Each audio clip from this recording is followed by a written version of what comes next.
Hey, it's your boy Chongo coming at you with another video. This video is George St-Pierre on Dana White and a fight that could have been, brought to you by Theo Von Clips.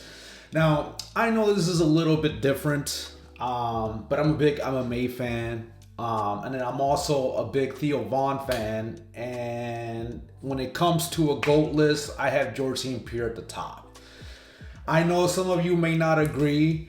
If you don't, let's hear it. Go ahead and put it down in the comments. Yeah, it's a little bit different. I'm a big MMA fan. I've been doing a lot of Bill Burr videos. I've been doing a lot of Louis C.K. videos.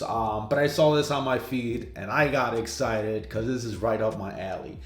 Anyways, let's get right into it. Was there a time when, is there been a fighter or something since then you look and you're like, man, it would have been, was there a time when, is there been a fighter or something since then you look and you're like, man, it would have been fun to fight them? Or do you have like moments like that? There's a lot of guys that I wish we would have fight, and that would be big fight. It would have made history, but like it takes three entities to make a fight. It takes one fighter, the other fighter. It takes the promoter as well, and very often the promoter didn't reach our demands. You know what I mean? And everything needs to be aligned for the three entities. Yeah, I know people always talk about you and Khabib fighting. God, did that interest you kind of? Sick. So it was the fight that I would have come back for at the time. Not now. Now time have passed. But after I retired, there was one fight I would have had to go. It would have been Khabib. And what was what excited you about that the most? I mean, obviously he was undefeated. So he's undefeated. He's got a perfect career. He's the competitor inside of me. Would have taken the fight, Yeah. And that's one of the fight I would have done it, but it needed to be at the right time. And when it was time to do it, UFC didn't want to do it. Yeah. So they wait a few years after when we were both retired and the train was passed. Yeah. The moment was gone. And when Dana called me, It would have been so sick. I thought it was weird. I was like, is Khabib want to fight? He said, because he said no in all interviews. He said, no, he's down. I'm like, okay, let me think about it. I'll get back to you. And I thought it was weird. So I called his manager, Ali Abdelaziz, and Ali said, hey, man, the timing is not good. It's bullshit. It's not true. And after I've told the media what happened. And then I went, I don't do three people calls when I... And I thought it was hilarious, because he's right. He's not going to call a guy and say, hey, no, the other guy doesn't want... No, that's not business. He's a promoter. He's going to say, hey, this guy said this about you. Do you want to fight him? And you want to use the emotions of course. to make you tune in. It's like it's like playing your mom against your dad. It's like, hey, Dad, Mom said I can do this. And then you go to, hey, Mom, Dad said I can do this. Neither one of them said they could, but now you're outside playing. Exactly. It's all a game. It's all a freaking game. And it's a lot of pressure, I think, on Dana, probably. I bet it's a lot of pressure because not only is he the promoter, but he's also, you have to answer all the questions. And he's in a business. He's in control of a business. Yeah. It's not up to him. If someone sign a contract that suck, he's not gonna say, "Hey, you worth more money. You should have." You know what I mean? Man, he's a businessman. He's gonna take it and take advantage of you. So it's not because what I'm saying is it's not. Edena is a good guy. I've met him, and when you've met him, of course, met him many times. But I met him while I was competing.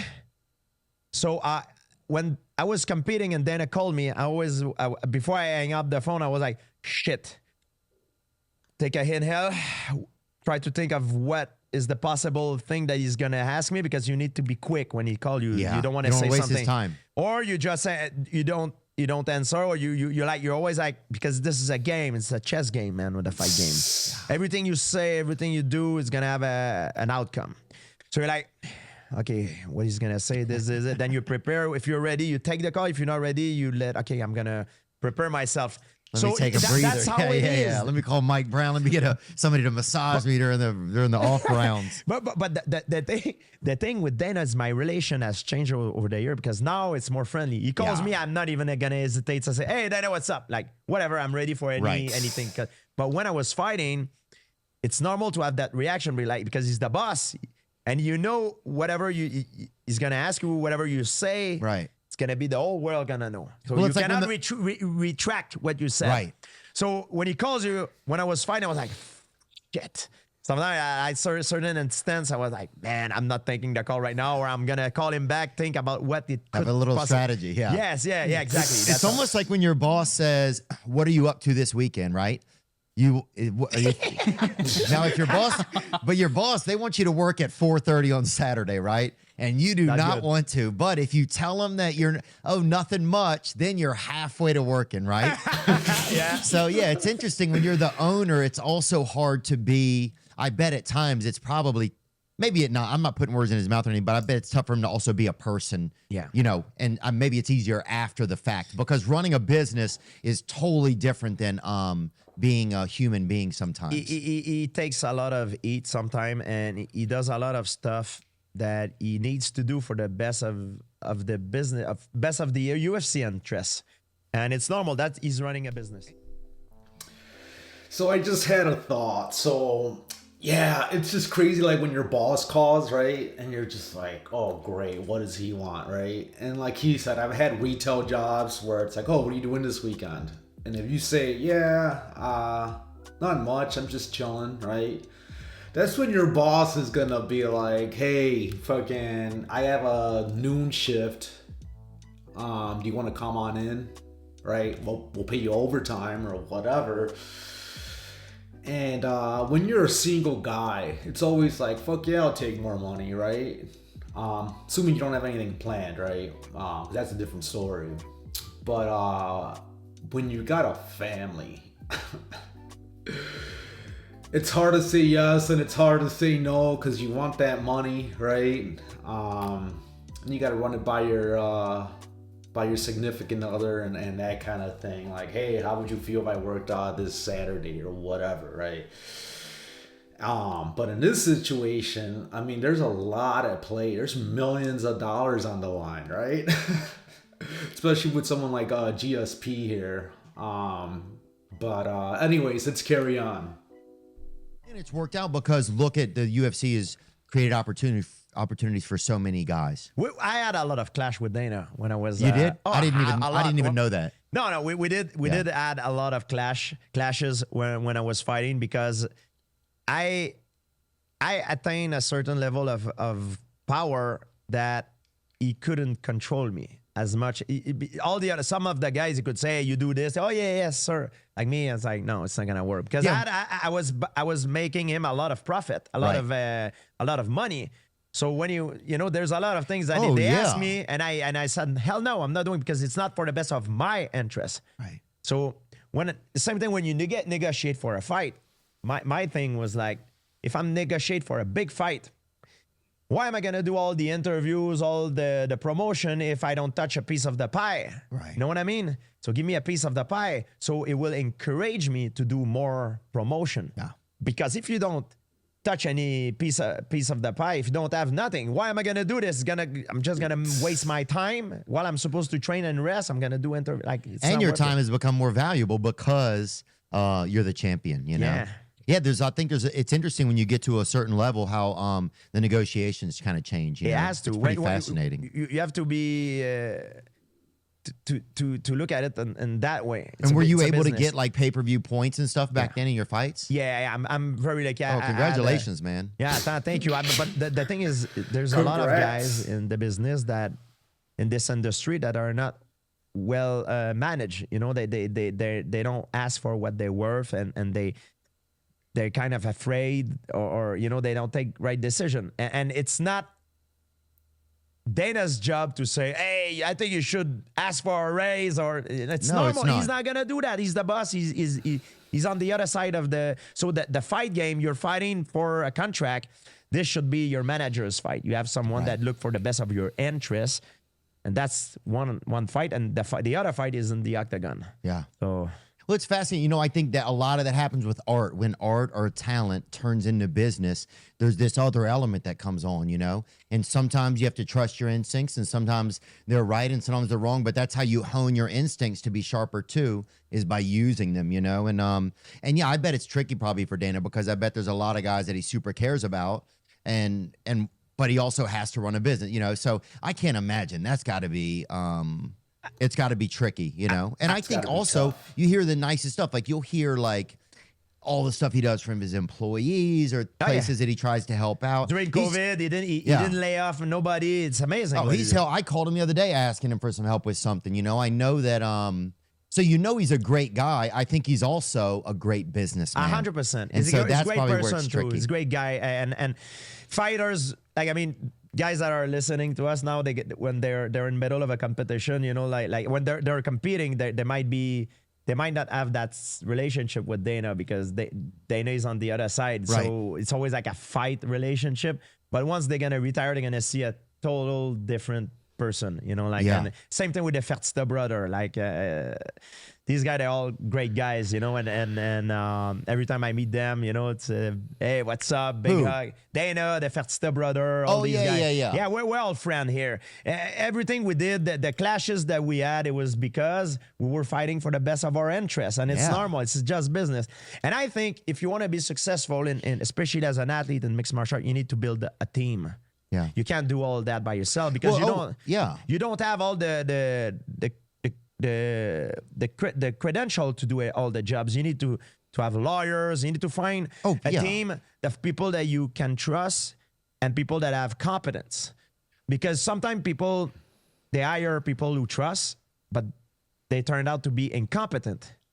It's bad, because it's gonna make you buy. It's gonna make you do like how do you say, like air bike? You know, you're not gonna. You're gonna Right, be. yeah. You're not gonna go forward. You're gonna Extra spin, work, spin, extra spin, effort. and yeah. And if you have someone who's competent, but someone that you cannot trust, maybe he's gonna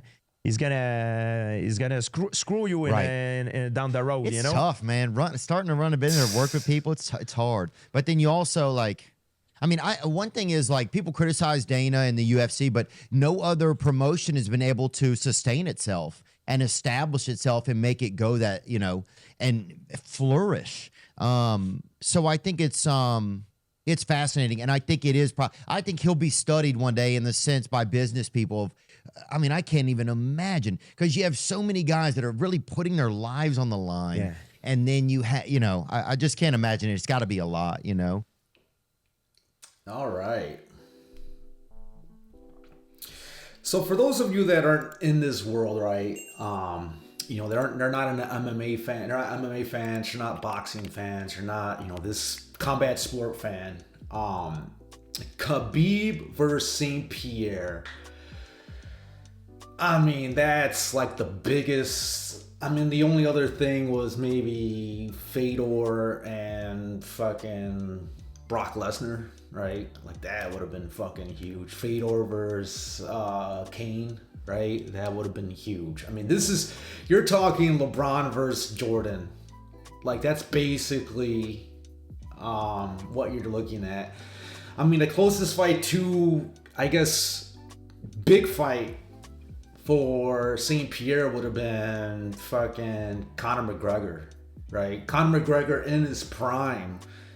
It was a little bit after when he retired, and that would have been good, right? But looking back, St-Pierre would have fucked him up.